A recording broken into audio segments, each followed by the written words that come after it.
wabarakatuh. Perkenalkan, saya Intan Apriani dengan NIM 230299129. Di sini saya akan menjelaskan materi tentang jarak titik ke titik. Nah, sebelum kita bahas materi jarak titik ke titik, kita harus tahu apa itu titik, garis, dan bidang. Nah, untuk tahu itu semua, kita harus mempunyai media. Medianya itu berupa balok, kubus, atau bangun ruang lainnya.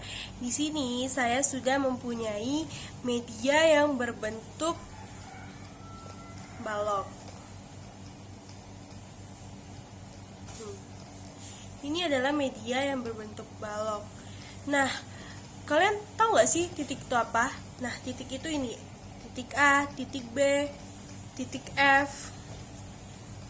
Titik itu tidak berdimensi, tidak mempunyai panjang, lebar, maupun tinggi atau berdimensi 0. Titik itu juga disebut dengan unfaded object.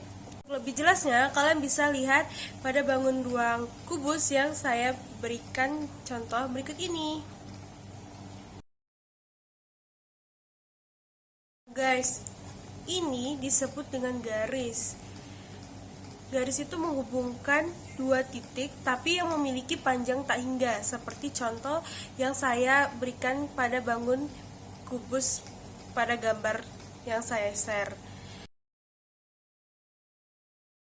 Sedangkan kalau segmen atau ruas garis itu adalah panjang titik yang dibatasi.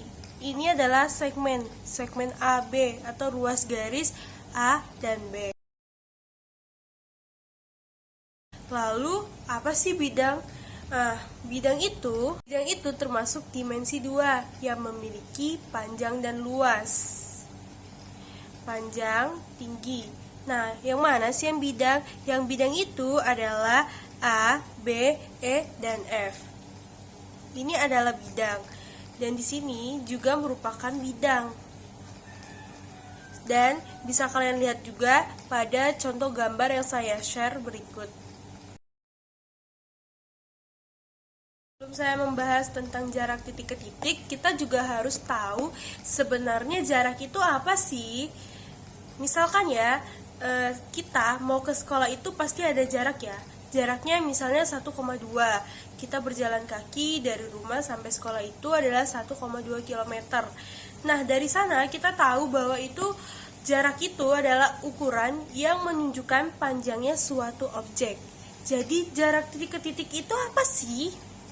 Jarak titik ke titik itu misalkan ya pada bangun ruang balok yang saya tunjukkan kepada kalian ini, antara titik A dan B memiliki jarak. Jadi jarak titik ke titik itu adalah ruas terpendek antara dua titik yang menghubungkannya. Nah, titik A ke B ini adalah jarak titik ke titik. Terus titik A ke titik E ini adalah jarak titik ke titik. Terus dari titik B ke titik F ini juga adalah jarak titik ke titik. Apakah harus selurus? Apakah tidak bisa antara E dan B? Bisa, tentu saja bisa antara B dan E. Karena jarak titik ke titik itu kan ruas terpendek yang menghubungkan antara dua titik. Jadi antara B dan E bisa, antara A dan F juga bisa. Saya akan memberikan contoh kepada kalian untuk dilihat. Kita akan mencari jarak titik ke titik. Contohnya ada pada gambar berikut ini.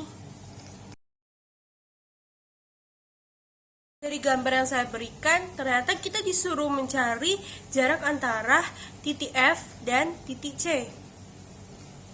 Antara titik F dan titik C. Nah, gimana sih cara mencarinya? Untuk mencari antara titik F dan titik C ini kita menggunakan Pitagoras. Kita menggunakan rumus Pitagoras yang mana kita mencari FC. FC kuadrat sama dengan FB kuadrat tambah BC kuadrat. Kita misalkan panjangnya adalah A. Berarti FC sama dengan FB kuadrat tambah BC kuadrat. FC sama dengan akar dari A kuadrat tambah A kuadrat sama dengan FC sama dengan C sama dengan A akar 2 tambah A akar 2 sama dengan 2A kuadrat. Jadi FC sama dengan akar dari A akar 2. Jadi panjang dari FC atau jarak titik F ke titik C adalah A akar 2. Oke. Itulah video yang dapat saya sampaikan. Mohon maaf bila ada salah-salah kata. Dari video yang telah saya sampaikan dapat saya simpulkan bahwa jarak titik ke titik itu adalah panjang atau ruas terpendek antara satu titik dengan titik yang lain yang saling menghubungkan. Sekian dari saya. Wassalamualaikum warahmatullahi wabarakatuh.